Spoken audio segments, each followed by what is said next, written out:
Hello and welcome back to season 7 of Film versus Film. My name is Quinn Boys, back from the dead, and I am joined, as always, by my co-host. This is all part of the sick game he's playing with all of us, Nerd Smith Jr. What's up, nerd? You know what? Nerd. People used to call me that, but my name is Leonard Smith Jr. Leonard. Oh, I forgot part Still of it. getting punished for losing season 6, That's but here right. we are. It's a new day. It's a new light, and Quinn Boys What are you referring is to? in trouble.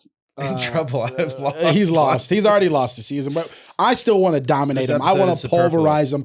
I want to be like that unicorn and stab you right in the stomach and the gullet. You might not know what I'm talking about because I haven't revealed the prompt or the movies yet, but today we have an amazing guest. He's a stand-up comic, a former athlete, not field, but street hockey goalie. Roller. Ooh. Rollerblades. Rollerblade hockey. You don't do that. You do it. You did it in a rink. Yeah. On rollerblades. Yeah. All around funny guy. One of the sweetest guys in Hollywood. One of the funniest guys in Hollywood. Wow. Mike Glazer. What's up, Mike? How you doing? Beautiful intro, man. Yeah, you really, I feel like I fucked it up. No, you lean into it. That's more than you give anybody. Well, because I like. Oh, well. I mean, I like Mike. I Mike's like a you cool too. guy.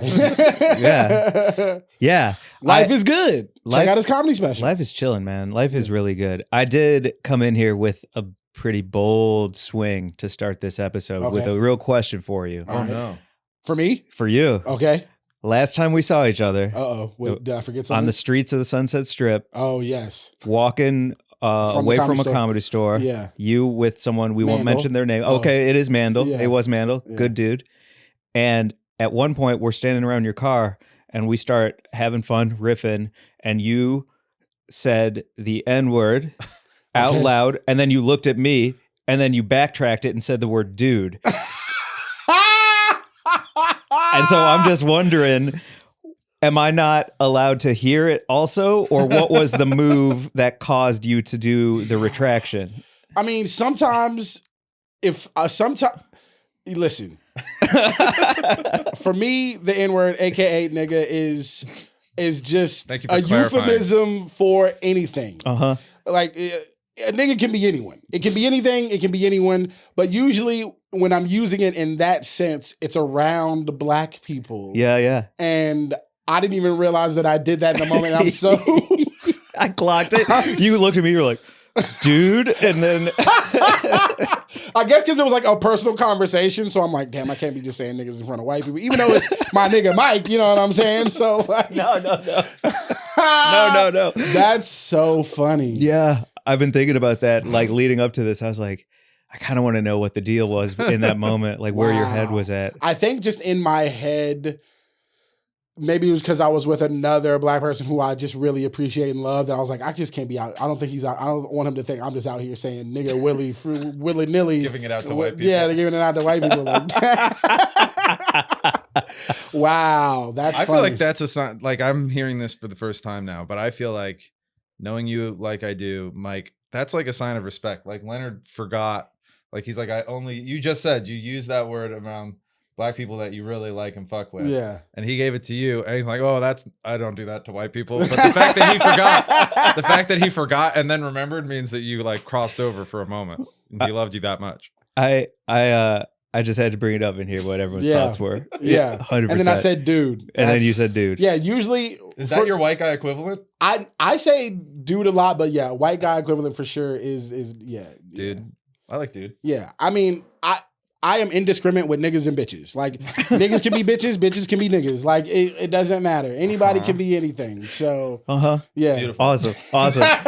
But today, we're talking about funny funniest horror movie. I looked it up. We landed on funniest horror movies. And Mike, you know what got you to that place? I know we've used a lot of prompts. I think maybe you gave us some prompts. We're like, we've already used that or something. And then how did you land on this? How did you land on the ones after we rejected them? Yeah, I mean, it is spooky season, and I have loved horror films for.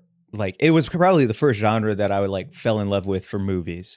You know what I mean? And I worked backwards from there. Like, like I was like, oh man, I've never heard of Tales from the Crypt, and I was like, let me look that up on YouTube and go backward. You know what I mean? And so like, and then after that, I found what what was that Nickelodeon show I found recently? It was Are You Afraid of the Goosebumps. Dark? Are You Afraid of the Dark? I Yeah. found that recently, and I was like, oh man. So like, I've just been like all over the map for horror films, and I don't want to be that weirdo who's like 365 all year round. I'm watching, scary stuff. It's like as a weird identity, and so it like this is an appropriate time to actually show that love. Okay, I mean I appreciate that sentiment. I feel like I'm not gonna yuck anyone's yum, but I don't think anyone has to make anything their entire personality. You know what I'm saying? I don't know, man. When I see some people who have like cobwebs on their knees and elbows, I'm like, that's a real choice to do spooky season year round.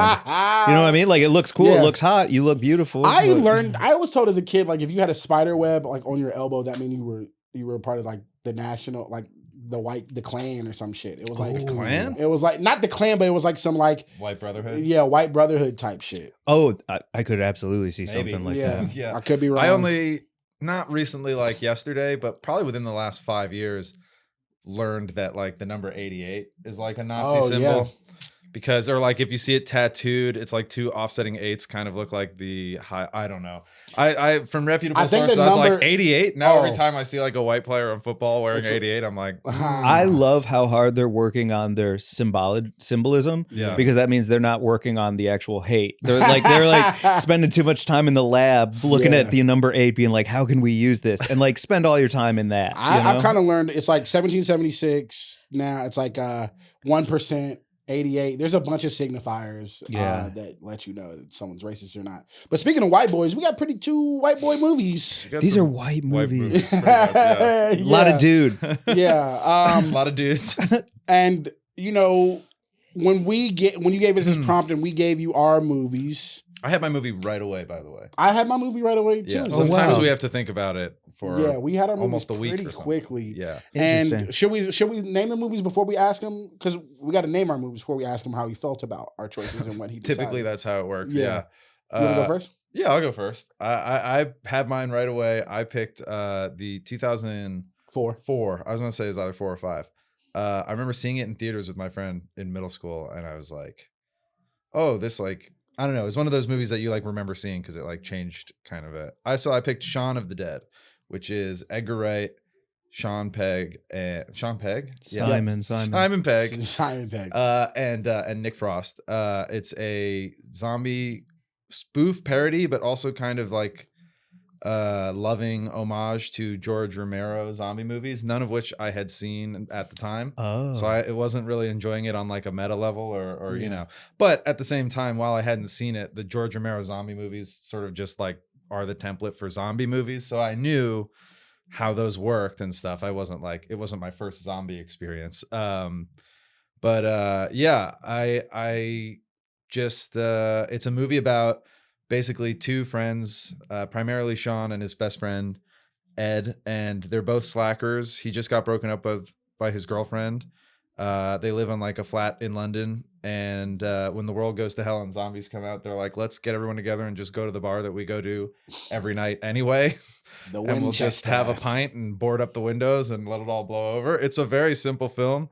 But yeah, I mean, it was made by Edgar Wright, who went on to make Scott Pilgrim and Baby Fuzz. Driver. Hot Fuzz is another one with Simon Pegg. He made Baby Driver? He made Baby Driver. I did not know that. He almost did that Ant-Man movie. Anyway, it like it's kind of a like from humble beginnings for Edgar Wright, who I think has gone on to make some influential Hollywood films. But it's still my favorite of his movies, even though I think maybe Hot Fuzz is a little better. I just like fell in love with all of those people working on that movie at the time.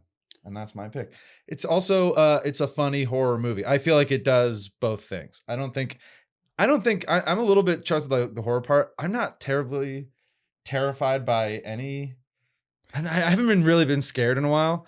So it's not like I'm saying like, in Shaun of the Dead, it'll really scare you. I'm not sure if that's the case. I don't know if there's a perfect movie that can really walk the line, because comedy and horror are really opposite ends of the spectrum. Yeah. But I do think its commitment to like gore and like horror stakes whether it is scary all the way through, I guess we can talk about, but I do think it like plays out both ends of the movie. I see you're It already doesn't just starting become your a cult. argument for your film right now. That's honestly, it came to me fully. I'm like, if I think about it harder, I'll go to a different pick that is worse than this. Yeah. So Shaun of the Dead is my pick. Okay. Well, I like that pick. I've seen that movie. It's a great movie. I chose Cabin in the Woods. The Cabin in the Woods. It is technically the Cabin. The Cabin in the Woods. If that matters. Drew Goddard and Joss Whedon.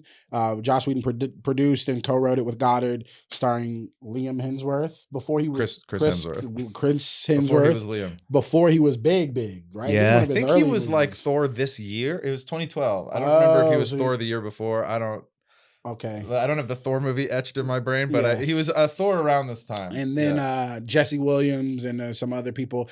And it's about 5 college kids going to a cabin. Classic horror situation, but there's a twist. There is a whole bureau, it feels like a government-funded wing of something that is trying to save the earth from these gods that once ruled the earth and will destroy the world if there isn't this annual sacrifice of some type of ritual. Apparently there are rituals going on all around the world that, if accomplished, will suffice the needs of these gods, and they've all failed except for this last one in the cabin. Well, there's a couple happening at the same time, but Cabin in the Woods, where they all need to die in a certain way. They are controlling and manufacturing the possibilities of ways for them to die, and it's funny, the inner workings of like watching a classic horror scenario, but then like there is a power at B that's behind it and controlling it, and how it's the reason. I think one of the reasons why I love this movie so much is because it is like, if this is true, then what else is true? And which is a big improv thing, and one of my favorite things about improv. And it just felt like, damn, I could really see these people feeling and interacting this way with each other in this type of scenario. And it is scary. And there is gore and horror, but it's also just funny, but like in an ironic type of way. Like it's a weird satire of the horror genre. So that's why I chose this film. Mike, what are your favorite things about improv? About improv? Honestly, dude, it's kind of life. Yeah. You know? Like the more you say Hell yeah. yes to the universe, the more you get back. And when you have the right team around you, Oh boy. it's like a standing ovation from God. That's exactly right. This guy's good at improv. Doesn't even know. Nailed it. I hadn't seen Cabin in the Woods. Oh, This is my first time. I'd heard a Interesting. lot of people talk very, praise did it. you know about it? Like, did you know the premise? I knew the premise, yeah. I knew that it was like a meta, like it's Yeah. all, yeah. Yeah, I think you I'd know. seen 10 minutes of it towards the end once. I didn't see the end, but and so I like kind of understood that. But also people had told me, and yeah, I knew it was Yeah. like kind of a puzzle box movie. Had you seen both of these films before, Mike? or- I had, and then I watched them yesterday and today to prepare for this, so I could refresh myself, because it had been a minute since Yeah, I'd yeah. seen both of them. Like I remembered kind of like some big beats of it, but I was like, no, like let me like sit down and watch this thing, pet a cat in my lap, smoke some weed, Yeah. and really pay attention. Yeah. Did you have something in mind when, and again, I know we kind of volleyed between a couple of different choices, but when you got this prompt or landed on it, did you have like a perfect movie in mind, or a movie? in No, the see, genre that's that the you were thing, thinking is of? not for comedy. Mm. Like if we were to talk about just the genre of horror, Yeah. I've got like some top picks of all time. Like if we wanted to go into the gore category, I think Hereditary is a perfect scary movie. I've seen it 3 times. It terrified me. I saged my place afterwards. I slept with the lights on. Like it messed me up. Yeah. My favorite zombie movie, no funniness, is 28 Days Later. I think it's a So perfect, good. perfect film. It's beautiful. The way it's shot, Yeah. the way that I've never seen a fast zombie before. So I love that twist. So like, but in the comedy area, I don't really have a pick. Like nothing comes to mind besides these two that Mhm. would also land in that area. You know, it's funny. After watching both of these, a movie came to mind for me, because I realized we both leaned more towards comedy than horror. And I don't know if this one would suffice maybe in your mind, but Barbarian. Yeah. Oh, That's Because a of the good- Justin that's Long a good parts where it's like the Yeah. comedic of him being this typical Hollywood person who is a sexual assaulter and shit like that. Yeah. So like it's like those weird off parts that are funny that he owns this house, but then like the rest of the movie is so fucked Him up. just going around his house with the tape measure, finding all the extra square feet in the basement, being like, dude, is very funny. Yeah. I feel like I didn't even think about Barbarian for a second. That's an interesting one because it's like a baton pass. The first 40 minutes are terrifying, and then it's like kind of straight comedy for like the next 40 minutes, and then the end it kind of goes back. But yeah. How do you feel about the people who see like ultra gore body horror or messed up stuff and they laugh through the whole thing and they're like, that was hilarious? Because a couple of like, I think I am one of those people. Are you one of those? Well, Okay. I've never seen Hostel, for example, because when I saw the trailers, I was like, dude.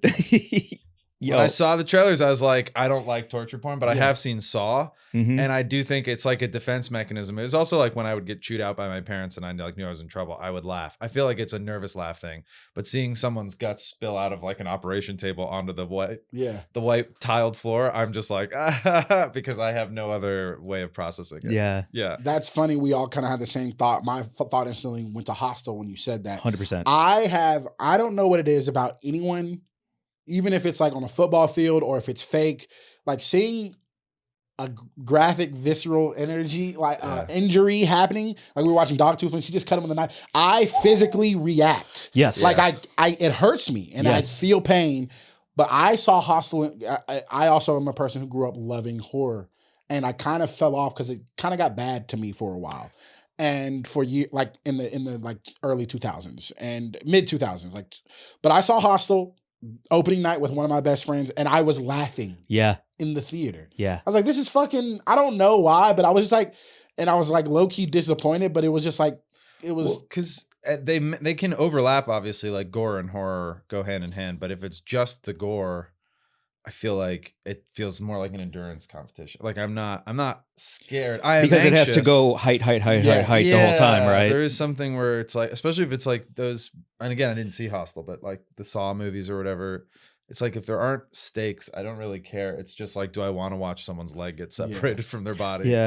What I like about Saw is like the cleverness of it and like the traps and like why they're in this scenario. Hostel was just like, we're just taking kids and cutting them up. You know? Oh, on that point then, I would argue that the funny horror film area would also have Final Destination in it. That entire franchise has such silly Rube Goldberg device stuff where it's like, I remember the one in the gym where it was like a drop of water led to a whole machine smashing a man's face. Like it was like so out of pocket and kind of hilarious. Also, those movies always had the like, someone would be like, just a minute, and then they'd pull like their dishwasher down and a knife would be sticking up, and you'd be like, I'm just waiting for that. And then death would always be like, they stiff too close to the fan and it cuts off the top of their head. Where it's just like, gotcha. It's like, I get it. Death is a cruel bitch. She's sort of looking to kill you. The first death in Barbarian made me laugh out loud. I don't want to spoil for people who haven't seen it because it is streaming right now. Well, it's the one underground with the smash. I'm probably gonna watch it this week because I kind of forgot most of them. Ooh, really? Yeah. Man, it's great. I really loved it. I thought it was like so well done. I love a like, to talk about Cabin in the Woods for a second. I love a single location, no escape. We just go deeper instead of wider, kind of a horror film. I love an A24 kind of a situation where it's all in one area. My favorite parts of that movie, having just seen it. It's your first time seeing it. Were, and maybe it's because I also recently rewatched part of Step Brothers, but like Ken Jenkins, I think is his name. Shit. Yeah, the actor who was one of the two guys.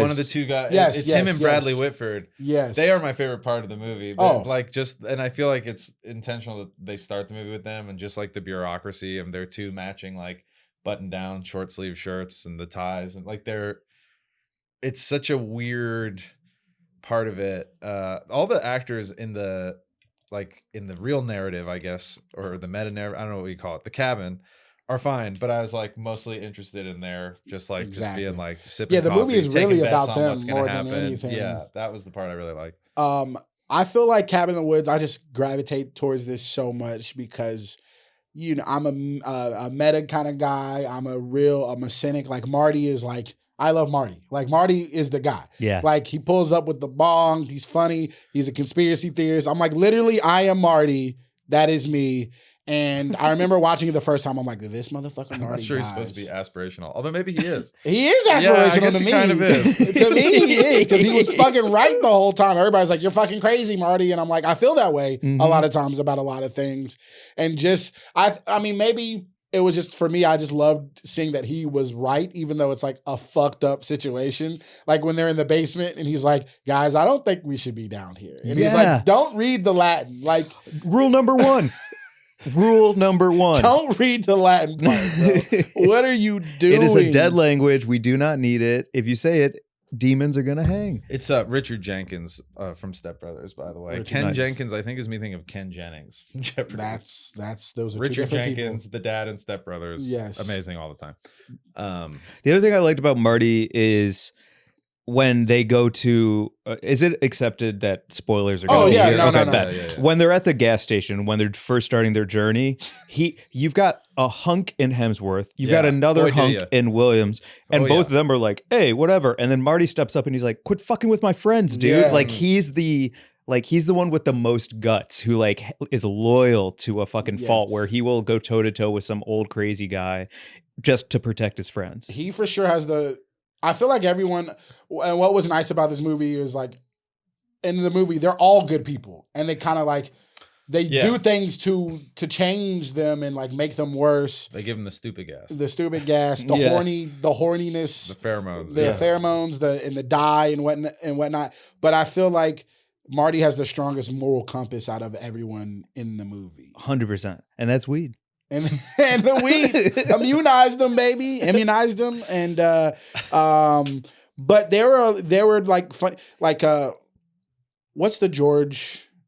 It's not George Romero. I mean, what's the Sam Raimi. Sam Raimi. Evil Dead. No, not Sam. God. That would have been incredible based on the word George. If you pulled out, I just thought you were thinking of like what the influence would have been, and I felt like there was a lot of Evil Dead. I forgot to say I almost chose Evil Dead. Interesting. I almost chose Evil Dead. Like a couple cooks I worked with in my first job in a restaurant, I was like 18, 19, like got me into Evil Dead and the Army of Darkness, and I watched all of them and loved it. But fuck, what's the other movie where they're in the cabin? Cabin Fever. Oh, it's sure. It's like a mix of like Cabin Fever and Evil Dead. It's like I just like all the tropes that are happening in this movie, like even with the cabin and everything. But the way they entwine the comedy with like, it's the Buckners, like maintenance always chooses the Buck, and then like it's so fucked up, but it's so funny because like all their hope is lost when he's like, I'm gonna jump this gap with this dirt bike. And he just fucking smacks into the fucking invisible barrier or whatever, and his body's just like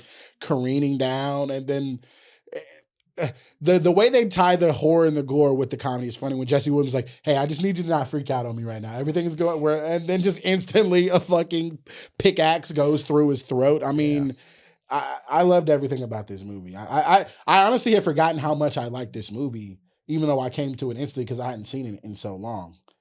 But we've been talking about Cabin in the Woods a lot. Shaun of the Dead, funny movie. Like it launched Simon Pegg's career pretty much. Yeah, it's well, like I said, I feel like I had seen the Scary Movies, which was parodying like all the scary movies that were popular around the turn of the millennium, like the Scream movies, Blair Witch. But I feel like that was so clearly like the movie would be like, now we're doing this parody for a minute, now we're doing this, but now we're almost doing like a scary movie pastiche of all these different genres, like a bunch and of tropes. like Mad TV sketches with a theme or something, Yes. And I still probably would like Scary Movie, but I'm surprised you didn't. I think I've picked it before. It's funny. But, the glory hole scene is funny. It's good. I feel like Chris Evans had something to say about that too. I can't remember. But yeah, no. So this was like they were actually. It wasn't so much they were like respecting the narrative or zombie movies and stuff, but it was also, I appreciate that it was like, no, this is like a real movie. It's telling a story. Like these characters have a bit of weight. Now I don't really care. Like they're all kind of.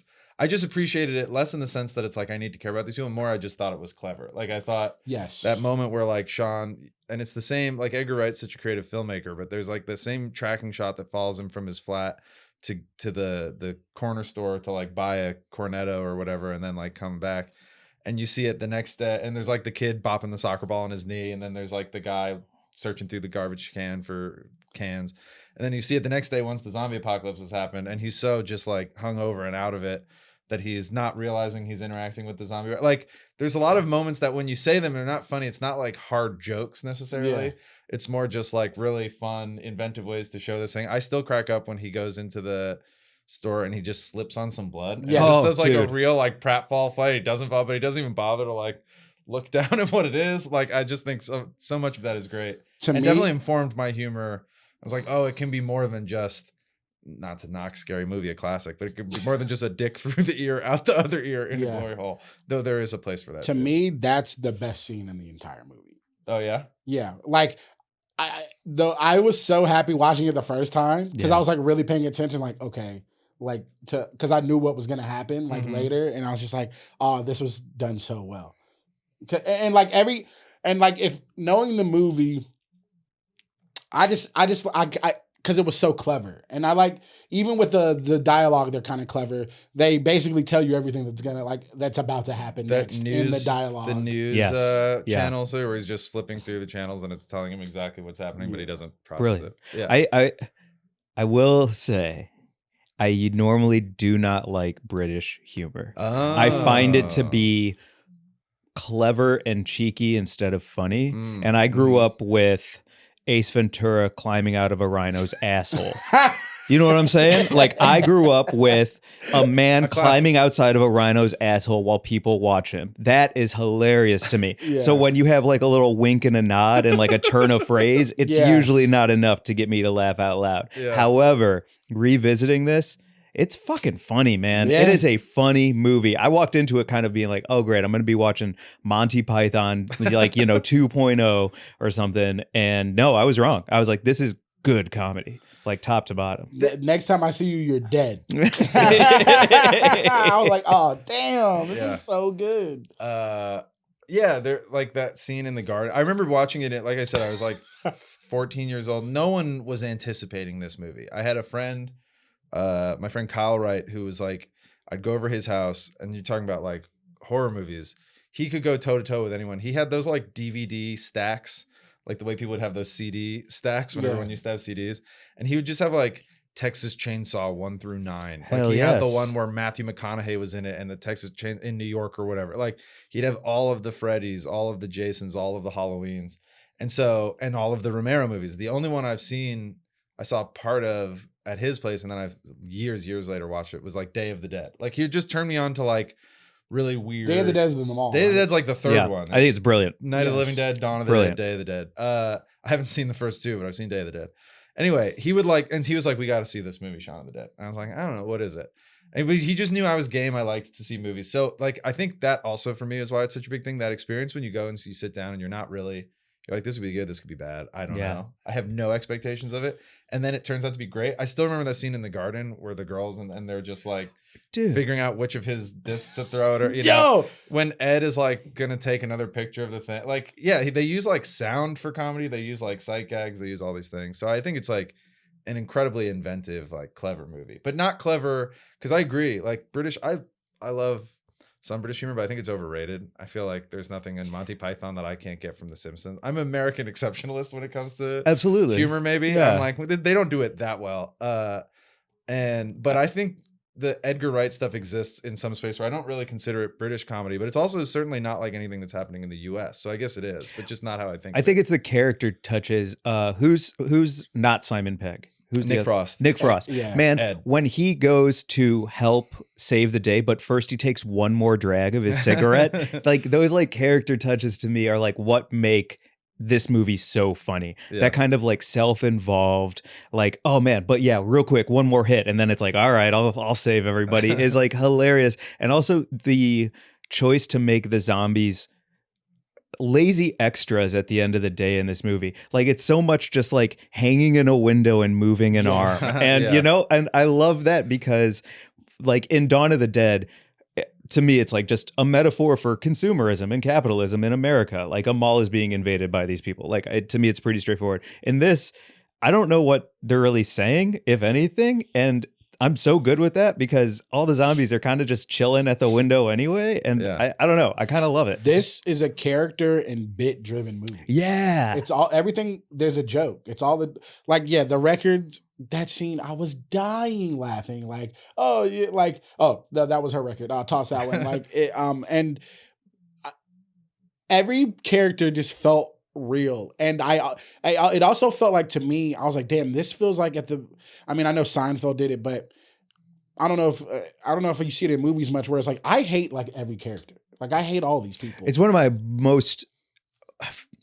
What I hate about horror movies is kids and dumb motherfuckers. Yeah. You know what I'm saying? Like Yes. it did drive me nuts in this. The nerdy dude who's obviously so in love with her Yes. when he's like, I'm out of here. And he's like being running loud towards as his fuck. I'm Yeah. like, I know we need this to happen just to get the story to move forward. But I as somebody who likes to bury his emotions deep to have a clinical, logistical idea of how the world works, I can't deal with people who are in love in a horror movie and how they ruin everything. Same with kids. I need you to stay right here. Don't go anywhere. I'll be right back. And then they hear like a clank. And next thing you know, like your life is over. So that drives me crazy in these movies. Yeah. Is the dumb motherfuckers. Dumb people drive me crazy. So Ed was kind of driving me crazy. Yeah. Yes. When he The doesn't scene where like he takes open the call, door. When he takes doesn't. the call Oh my when, god. Yeah, when they're man. when they're already surrounded, and he goes, "Nah, I got nothing." Like it's just sort of like even for this character. But yeah, I agree. I also love how the movie, like Shaun is dumb. It's like he's a slacker, and I guess his arc is he like has to self-actualize. He has to like get his life together. He writes it on his like whiteboard. But then you're right, the movie at the end of the day is kind of like, well, the world has turned to shit, zombies. We're just kind of like happy to be alive. So he's sort of living his same life, a little bit more grown up in, but incrementally so. But also and it's not, sort of like 'cause just now enjoy the time you He have. used to be in a living room playing video games. He's in a basement now playing video he's in the games. shed. So I don't know if he has learned a lesson. I think it is funny that it took the world like possibly coming to an end for him to get his shit together. But he does. He has like closure with his. He has closure with his stepdad. He gets yeah. like. I was just gonna say we haven't talked about Bill. Bill Nye is great. Oh, yeah. He does sort of get. He has to confront his demons, but then ultimately it doesn't get him to like a higher plane of existence. I mean, he gets his girlfriend back, but he has his girlfriend in the beginning. So Yeah. we only see him lose the things that he. Well, I'm sure he has more money now. He doesn't have to work at that place now. He gets that's his true. mom and stepdad's inheritance. That's a good point. Yeah, maybe his friend who was his roommate owned the flat, and now he owns it. Who knows what the laws are? But now I love after- the logic too, and it comes with the filmmaking where they're like deciding what to do, and it's like there's a zombie apocalypse, and all of their best ideas just ladder back to like we should just go to the Winchester, which is Yes. the bar that is the point of such like consternation with his girlfriend that it kind of causes their breakup. And he's like, but we gotta go to like, and I like that guy Davs, I forget the actor who plays him, but he's like, Shaun, the man whose idea of a night out and an impenetrable fortress are the same. It's just, all of his ideas lead him back to it. It's clearly a bad idea. And at the end of the movie, he's like, this was a terrible idea. But you kind of understand why their minds like this is they're always going to just arrive at this place. And I like it feels very circuitous, but in a fun way. And also even though like I really hated all the decisions that they made and how they weren't worrying about survival, but more about their personal relationships throughout the movie, was I loved the scenario of like, if I was the person who I am in like 2004, I might not see the zombie apocalypse coming either. Like I am so disconnected from like national news and shit. Like I'm connected in a sense, but I don't want to hear it. I don't want to think about it. So like I might hear little clippings of it or little pieces of it and like be in my own world. Yes. And not even realize that like this is coming or happening. 100%. 100%. I was just going to make a joke about Diddy, but we all know that he got arrested, right? Yeah. Oh, Okay, yeah. great. I don't know, Leonard. You don't follow the news much. Oh, I know. Yeah. Also, what do you think if they only found 1,000 baby oil bottles? How many do you think were used before the raid? That's what I'm saying, because they were all full. They were all too. full. Yeah. So that means there was like No, more that's like than a storeroom's Yeah, worth. Like yeah. that's like this is Interesting. My ex, this How is much my- baby oil has he used in a lifetime? That's a horror movie. I don't know if it's a comedy though. The other thing I loved about both of these choices, I think the genre of horror is the perfect delivery system to introduce new talent, whether it's a director, a writer, or an actor. Like Cabin Fever, I think broke someone. I don't know if Chris Hemsworth was Thor around this or not, but I feel like seeing him in this, I was like, oh, I like that guy. I know who this is. Yeah. I think everyone, I don't know what came before Shaun of the Dead for these guys, but it introduced me to all of them as a calling card. I feel like horror movies are a perfect calling card for the industry to be like, yo, this is who we are. This is our chops. This is what we do. Because I feel like, yeah, horror and comedy, it's like the thing where you, obviously, especially for horror, a budget can help make realistic gore, but also like, if you can make something scary, it's a lot of like, are you a clever filmmaker? If you can make something funny, it's like, do you have timing? Do you have like, that's the thing that you don't need $100 million or even maybe $20 million to do. And those are the two movies that I think as fewer and fewer people go to the theater. Like, I don't know that I feel like I need to go to see like The Imitation Game or something, but I do feel like if there's a horror movie or a comedy, I want to be in like a space where people are laughing together, even if it's having people over. But you know what I mean? Like, I think that's what like the energy in the room. That yeah, you can feel. those are like the most fun movies. So it makes sense when you blend them. You know, you can get like really cool. Before we get into these 5 talking points, I do have to talk about a scene or the third act of Cabin in the Woods. Sure, dude. Oh my God, unreal. Like. Sit down, Marvel. Yeah, I'll just say sit down, Marvel. Exactly. Climax, if you're like a horror fan, it's like, holy shit. Yeah. There's 1,500 horror possibilities in this fucking crypt or whatever the fuck, the horror prison that they have. And just like, I was just thinking about the writers in the room coming up with crazy. Yeah, they had a lot of fun with that. Like crazy, what kind of villain, horror, monster could they make? But just him talking about the setup of the betting on like what horror possibility it could be, and we had the whole the zombie thing and them not saying zombie, which was funny in the Shaun of the Dead, but him and the merman, and it was just like, what is this merman? I want to see this fucking merman. I haven't seen this merman, and then you finally get to see him get killed by the merman that he always bets on. Yeah, what a payoff! Oh, the payoff was so good. They're like it. Just them, and then you see them in the case, and then I was like, damn, this is such a cool. I don't know. I just love the concept, the premise so much. I feel like there are times where I love a premise more than the movie. Interesting. Where I get let down. Like In Time, that Justin Timberlake movie. Mm-hmm. Sure. I saw a tweet and I was like, this is how I feel exactly. Like it was years ago where it was like, stop remaking good movies that we all know. Remake the shitty movies that didn't do well and give it another try. Yeah. Like if they could remake In Time, I don't know if you know, In Time is like a movie where... Yeah, you barter your own life hours, yeah, right? after you turn 25, you get a year of time left and then you just work for your time. And they're, you know, rich people live forever. And like, so it'll be generations and like, the movie was okay, but like, goddamn, if somebody would have done that right. There's also like a movie with Tom Cruise where there's like a bunch of him and he's like, he doesn't realize there's a bunch of him and he's like doing the same, he's like patrolling the earth or some shit like that. And like, I just love sci-fi. Was it? Edge of Tomorrow? Edge of Tomorrow. No, Edge of Tomorrow is another one where he keeps fighting the war. Oh, Oblivion. Yeah. Oh, Oblivion. I was like, damn, could they just remake this? Like this, like, I don't know. It was good, but like sometimes I like the premise more than I actually like the movie. But this one, I love the premise and I love the movie too. Like, where it's like, damn, you could have done a better job. I don't know. I just feel like in my mind, I love thinking about those type of scenarios. Like, all right, well, if this was happening, then what would the government look like? Or what would entertainment look like? Or what would, you know, look like in this world? Yeah, after seeing that third act, I got excited to either go on YouTube or Reddit and find the person who's like, here's all the Easter eggs, here's all the ghouls, here's the background of all of the demons you saw. Like, it was a Hydra, and that snake that you saw eat that person is actually this thing from this lore. From like, I love that shit. And it got me excited to like do deep dives into like what I just saw. The funniest joke in the movie for me, and there was a lot, they had so much fun in that, like that guy with the saw blades kind of coming out of his head who was holding the circular box was a very clear like Hellraiser reference to me.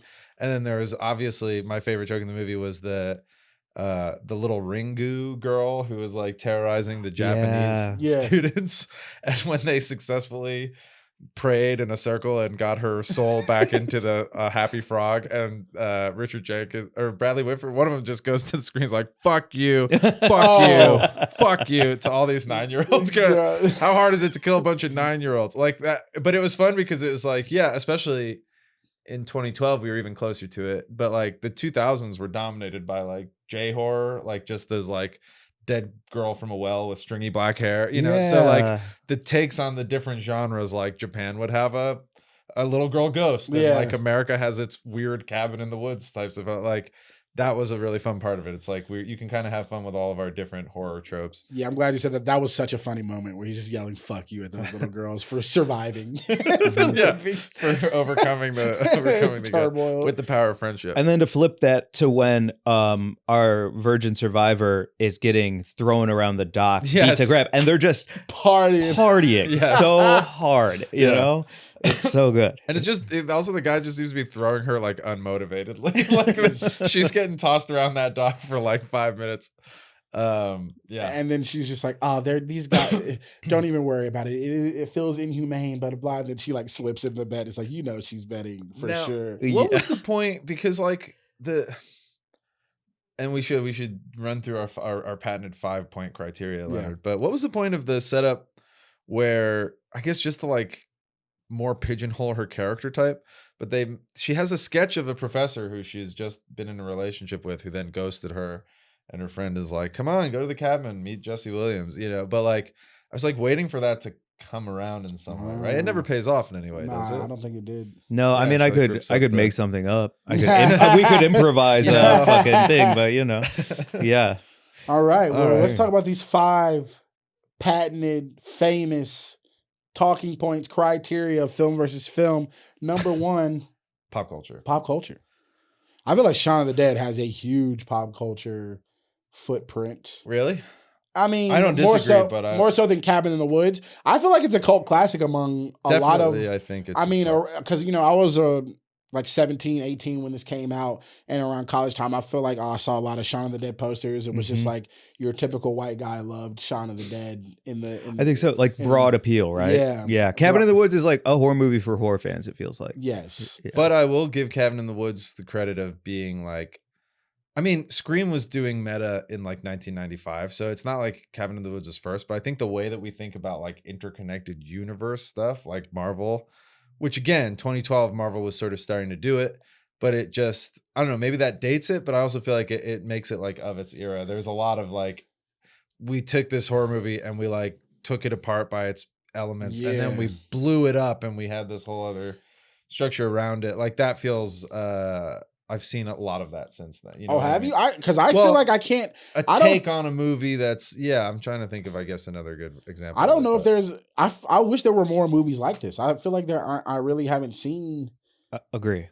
At least not in the horror genre. I feel like there are meta movies in other genres, but like this is just such a good movie to me. I guess just the idea that like the Wolfman and zombies and stuff could exist in the same plane felt like multiversey, kind of in a way, but not in a way that is now kind of annoying and trite. I just think in 2012 would have been like a little bit ahead of its time. I think that doing a new take on a zombie genre is hard, and that Shaun of the Dead did it so well that they're kind of now the comedy zombie movie of all time, and everything will be compared to them. I think Cabin in the Woods is a more original, unique idea that kind of stands on its own 2 feet and will never like people can pull from it, but nobody's going to be like, it's kind of its own deal and nobody's going to be able to do it as well or ever again. It kind of wins on the idea scale for me. And I mean, a movie we haven't talked about and I thought about, but I was like, I don't know if there's any horror element to it at all. This is strictly a comedy. Is Zombieland. Oh yeah, Zombieland's great. Yeah, Zombieland, for whatever reason, because it's so similar to Shaun of the Dead, Zombieland to me tilts too far over into comedy. Exactly. Because I don't think it really ever is made to be scary. And I don't think Zombieland happens without Shaun of the Dead. Right. So, yeah, we did get a lot of, I mean, I think they even called it at the time, they called it like, jokingly, they called it like a Zom rom-com. Like, but that's what Zombieland is, a little bit more earnestly. Hollywood really went on a zombie kick for a while. Sure did. It's kind of crazy. That one where she was like in love with a zombie and shit like that. And I just thought there's a couple shows. There was one that was like a high school zombie show, or like they all go back to their high school or something like that. There was a show on the CW. It was actually pretty good. Yeah. iZombie. I never saw a second of it, but I remember. I remember when I was like 18, 19. Crimes by eating people's brains. She ate the brains of she worked at the morgue. I've never seen a second episode. I hope I'm way off.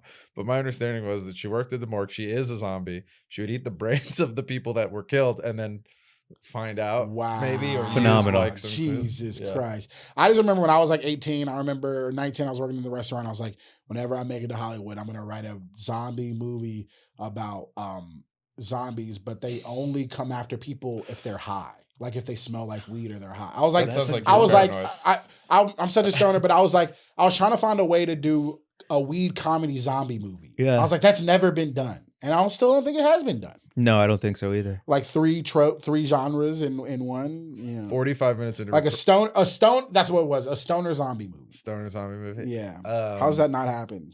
I don't know, but it's a great idea. Yeah. Damn. Have you guys seen Tucker and Dale versus Evil? Yes. I've just now it occurred to me that's a great movie for this prompt too. It is. I guess it also is not that scary because they're the scary part of it, but that's a very funny, like, basically these two hillbillies are mistaken as, like, you know, deliverance type, like people by these like kids at a cabin, and they keep, like, in their panic killing each other. Bodies is not that has a similar. I never saw that. Anyway, we're talking about the two movies we're talking about. All right. What's the second criteria point, Leonard? The second criteria is how well did these movies hold up? I feel like they both held up pretty well. Oh, we didn't talk about it. What's up, niggas? I died laughing. I was like, Ed would say this. It's also 100%. it's a movie that has a lot of, like, gore and a lot of it, but it's like the one part of the movie where you're like, they probably would take that back. You know what I mean? Yeah. Not even because it's so shot back, but it's the one thing that kind of rings kind of weird and false about the movie. I don't know. I watched it with captions and there's a Z on the Oh, on the really? caption. Hilarious. I was like, this is so funny. I must have been captioning that one because I didn't feel comfortable, like, writing it. Yeah. Interesting. I feel like I don't think there's any glaring issues with either one of these movies. No, I mean, well, yeah, and we don't only have to look at it through the lens of, like, is it problematic now or anything like that. It's But more just even like so, what like, feels dated or what feels, yeah. I love the way this Shaun of the Dead was shot and looked, and I loved all the jokes, and I feel like we're missing some of that. Just like in entertainment now, like just the subtle humor, and, like, I'm always bringing it back to improv, but where it's like, you know, we always, like, some people think, oh, I have to make a joke, I have to be funny, but it's like your movements, your facial expressions, your, like, the way you react can add so much to humor that you don't realize. Simon Pegg gives, like, no disrespect to, I mean, it's also like the movie isn't structured the same way in Cabin in the Woods, but I feel like Simon Pegg gives such a great, like, leading, like, he's endearing, but he's also funny, but he's also can be serious. And, like, that scene where he has to shoot his mom, I am actually feeling for him. Yeah. So he's also taking this seriously. But, like, I think it's pretty special comedic thing where just him climbing that little kid's ladder to look over the fences to see what it looks like over there. He's not in frame. It's just his legs, but it's the way that which he, like, climbs up, stops, holds, and then climbs back down so sort of studiously, like getting every rung of the thing. And he's like, there's lots. Like, it's just, it's very like finely honed, like, comedic acting where it's not, again, there's not really a joke there that's that funny to tell, but to watch him do it is, I mean, the is joke, very well, the funny. joke is like he took him to the place he thought was going to be safe, and there's fucking hundreds of zombies around. Oh, him. it's so good. It was- And then they all had to, like, audition for each other to be, Oh, which is such a good bit. Yeah, Like, it's you such know, a good bit. And they're fucking like, all right, great this bit. character, she's a failed actress. She Like, finally gets to yeah, do she gets her moment. Yeah, Yeah. she finally gets to do her. And then where You're they dead and you hate it. where they cross paths with the other versions of themselves. Yeah, that one of whom was Martin Freeman. Oh, yep. Yeah, He was the I think boyfriend. He played the Yeah. Shaun stand-in, or Yeah. the Shaun alternate. The Lizzie. He was a Lizzie. No, he was a Lizzie stand-in. Oh, you're right. Well, but he Yeah. looked like Shaun, right? Anyway, Yeah. it doesn't matter. But yeah, But, I think I think on that prompt, like, which is, does it still hold up? Yeah. Like, what you make me think of is, I saw Cabin in the Woods in the theater, and when Marty reappears and saves the day, the whole place exploded. We all cheered when he, Yes. like, got the thing and saved him. We were all like, yeah. And I wish I had seen Shaun of the Dead in the theater. So for me, they both hold up because if you're in a full movie theater seeing these the way they're supposed to be, I think we're all cracking the fuck up. I think we're all cheering still. Everything about that movie going experience is going to happen. Also, that Queen song, apparently, this is like, I don't know Kill if the Queen. What? even true, but like, this is, that specific Queen song became very popular again after that movie came out. I'm not saying it broke that Queen song, but I don't think people were "Don't Stop Me Now"ing quite a bit. Yeah. And that scene of them hitting them, and then they just sort of fall into time with the song. Yeah. Oh, it's so just good. very. One thing I forgot to mention, which may work with this next segment. Sigourney Weaver. Just like just that was popping in. crazy. Dude. Insane. And going back to the point you made earlier about like going in the movie not knowing anything, maybe even just only know. I think in the early 2000s, I was ruined by trailers. I fucking hate trailers. Once somebody tells me something enough where I'm hooked on a movie, do not fucking tell me anything else. Yeah. I don't want to watch a trailer. Don't give me any like input on how you feel or tell me what to expect. Like, don't ruin the movie for me, please. Because if you make me get some type of expectations in my mind, it's going to alter the way I feel about this movie when I'm seeing it. Speaking of altering the way you feel about a movie, I know what makes me feel a certain way is if I see Jennifer Coolidge in a movie. Was Jennifer Coolidge in either one of these movies? Criteria point number 3, was Jennifer Coolidge in our movies? She was not in the UK in 2005. Nope. I don't think. She was not in my movie, unfortunately, because I feel like she could fit right in. She sure could. Other than being nowhere. If she was in our movies, who would she be? I feel like she would be Daph's, or not Daft, but the Di. I think the acting, the other. I think that she would have been very. Yeah, that's the character I feel that is the most Jennifer Coolidge role. Yes. Yeah. Wait, could make her Shaun's mom if you're being rude. Yeah, but this is 2004. What about a fun zombie She was already cameo? Stifler's mom. Just where she's like, you know, and she's just playing her, but she has like cool makeup, and she's like, This is a zombie. That would be funny. Cabin in the Woods.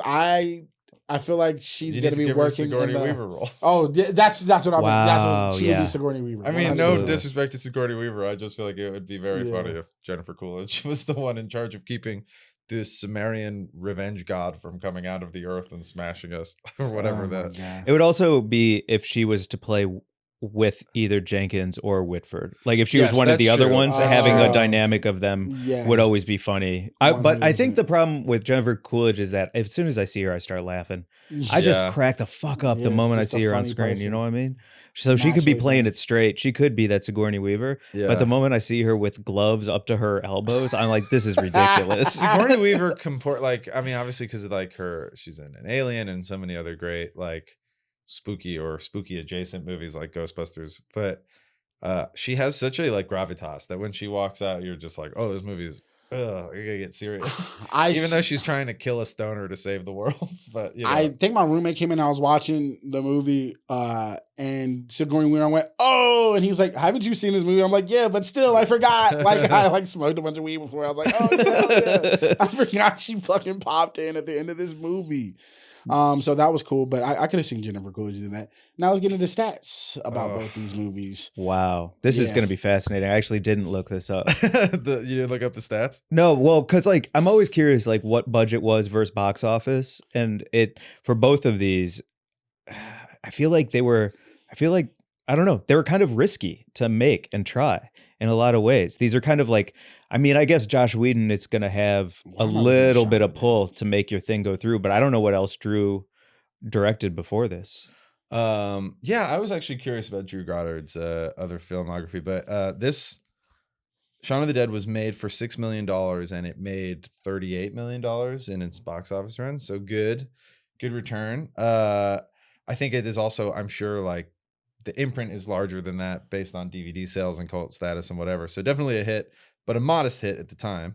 It has a 92% Rotten Tomatoes score, and it's got a 7.9 on IMDb. I was interested by the audience score, though. It's a 92% from critics, but the audience is like 76 or 93. Oh, 93. Maybe that's mine.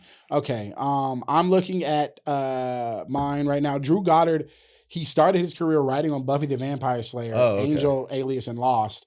But he wrote Cloverfield, which I was disappointed in when I saw that in theaters. World War Z, which I was disappointed in when I saw that in theaters. Yeah, but like 7 guys wrote that movie. Yeah, I actually read that book before it came out as a movie or knew it was going to be a movie. And the book is 1,000 times better than that fucking movie. And The Martian, which I never saw.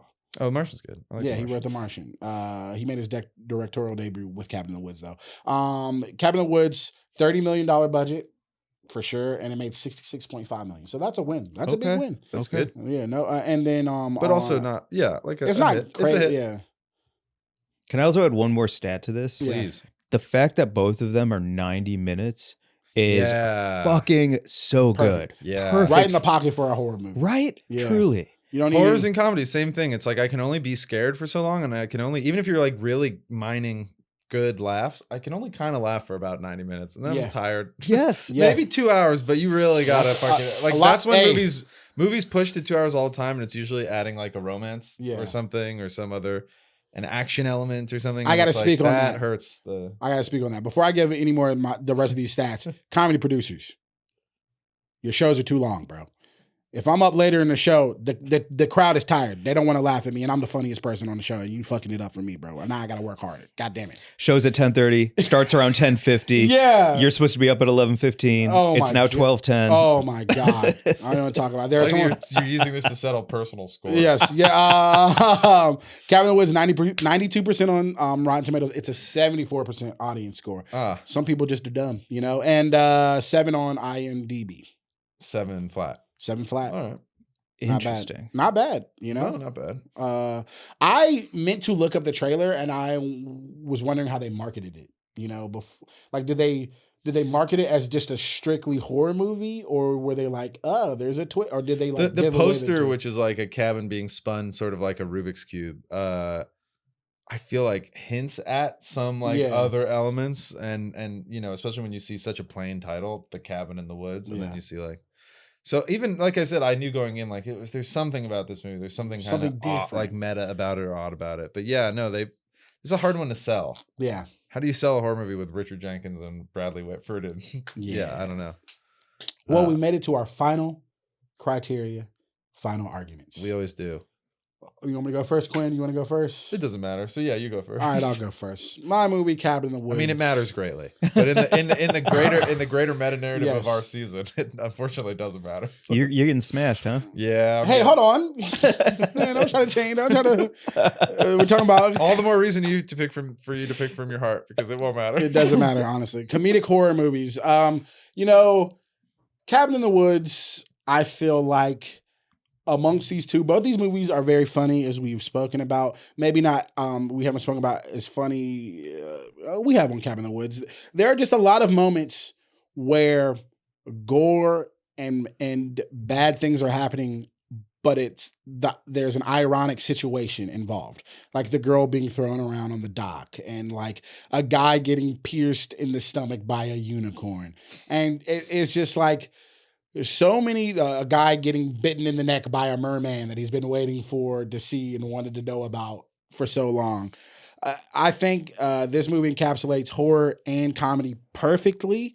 It's like intertwined throughout the entire movie. There's not like a moment of this is funny, now there's horror, now this is horror, now this is comedy. And I love the meta take, the Power It Be Big Brother version. It has Marty, who's just, you know, how can you not love Marty? He's a stoner hero. He is the hero of the story, even though he lets the world get destroyed. Because fuck it, maybe the world needs to be better. Maybe things need to change. Maybe this isn't the world we should live in. Shaun of the Dead, strictly to me, is just a straight up comedy. It's very funny, not much gore, not much horror. The zombies aren't that scary. They more of are a prop, like you said, like the scene where they're in the Winchester and they're just having a fucking 10-minute conversation, and they're just zombies, just like in the back. They're like set dressing more than anything. So I think as far as comedy horror.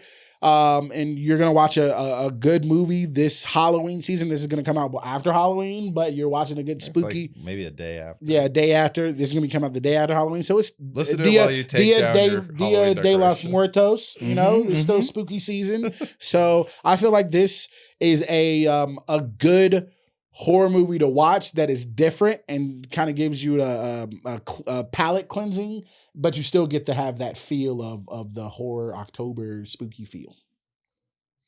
Great. I don't know. I mean, like, I think obviously it'll kind of come down to your I truly don't know if I would say it's more for like intellectual argument. If Shaun of the Dead is more or less scary than Cabin in the Woods, which I also didn't ever really find scary.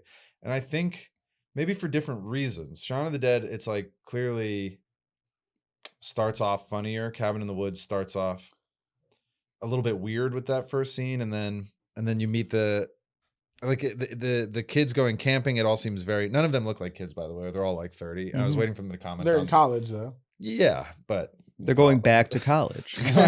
they all served in the war. And now they're going to college. No, it's just like I don't know which one's scary. I found that, to me, while I really appreciated the and I know, like, I'm coming to it later, and I kind of knew a little bit what the thing was. So it might be like I saw Shaun of the Dead at the perfect time, and I saw Cabin in the Woods a little too late. But I found that once it was like fully revealed kind of what the stakes were and how the operation worked, I did not care at all about the actual fate of, like, once you have to explain it. Like, the interest in me was like finding out, like, what is this? Oh, and they got them all in the, and right down to the scene, which I agree is so good, where the rotating boxes are kind of, you're seeing all the different like beasts throughout history and stuff, or throughout myth and legend. But then it like had to actually like pay it out, and it's like there's a son, there's a god, and we drain the blood, and of course it doesn't make sense. They're aware that it doesn't make sense. But I was just like, okay. And so, like, the world ending at the end, I didn't really care. I felt like Shaun of the Dead had me more invested in the characters and the outcomes of the characters when I first saw it.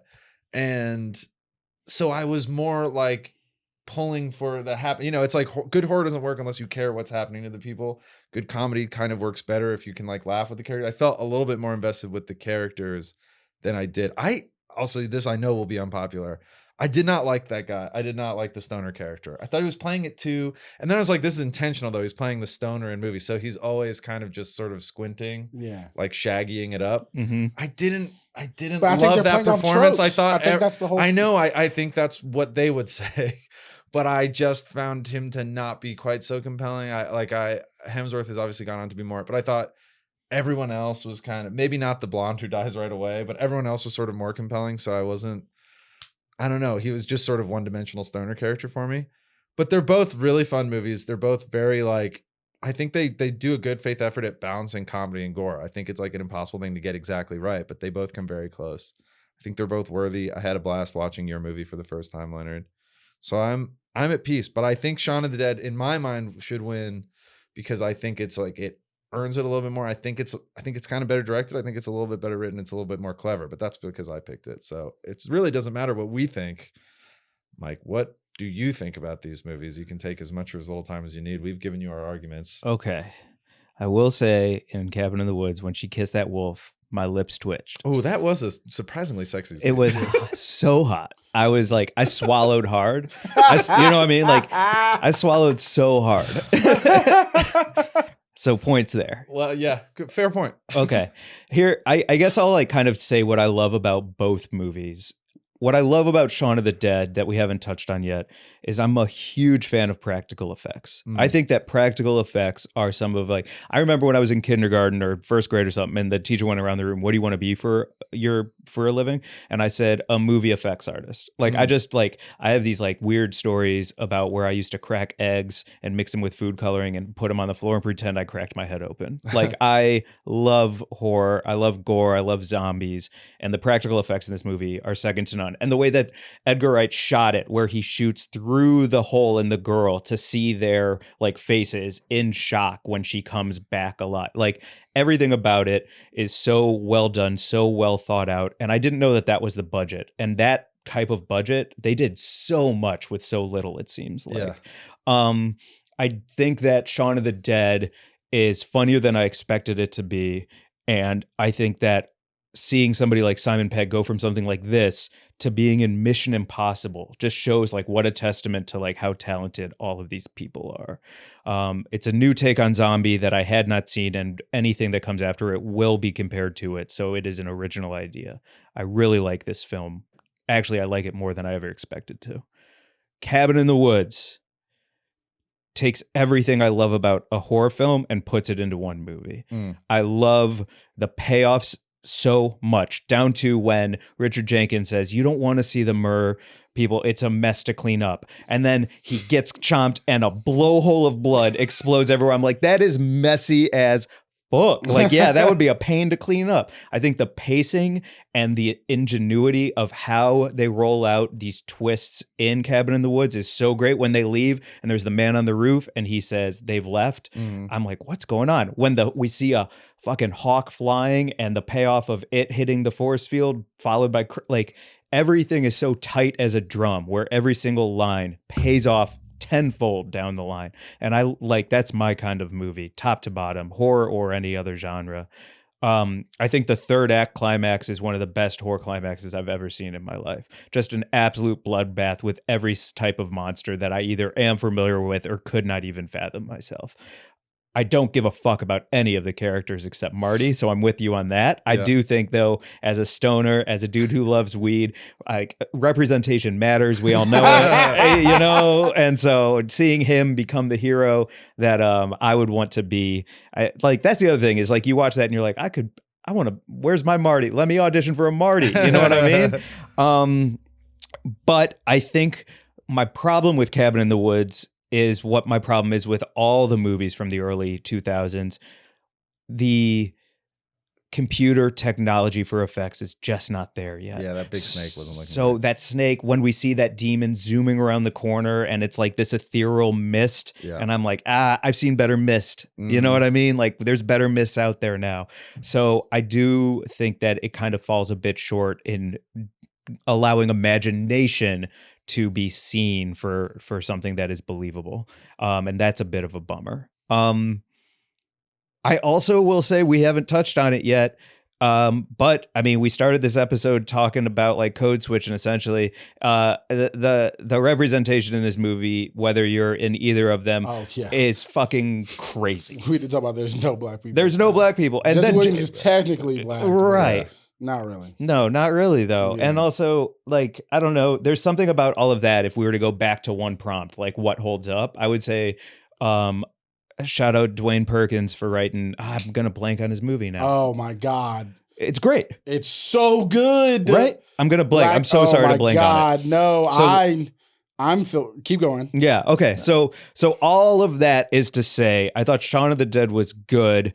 And it is in a category by itself where everything will be compared to. I think that Cabin in the Woods is such a unique blend of everything I love about horror, from contraptions to monsters to mayhem to blood, the blackening to guts. Everyone see The Blackening. It's like, it just for me is a better fucking movie. Cabin in the Woods over Shaun of the Dead. All right. And I'm mad I didn't pick The Blackening. Holy shit. How did I not pick The Blackening? Guys, we are out of time. Yeah, we are. We are out of time. All right. That was that was good. And I just got to say one thing we forgot. Am I on speakerphone? That dude. Oh my God. Yes. That's great. Come on. That's man. very, very funny as fuck. That was so funny. That's hilarious. Mike, where can the people find you? On Instagram, Glazer Boohoo. Also, if you want to see a really messed up film, check out Serbian Film. And if you want to see a really scary, terrifying film, check out anything from Ari Aster, but especially Hereditary. Yeah. Sweet. Seconded. It was a good time. All right, Leonard. I'm up 7-1. Yo! 6-1. 6-1. I think. 6-1. Because we'll do the math on that later. No, I am up 6-1. Until then, thank you for coming. Have a happy Halloween season if you haven't already. And we will see you at the cinema. Bye. Goodbye.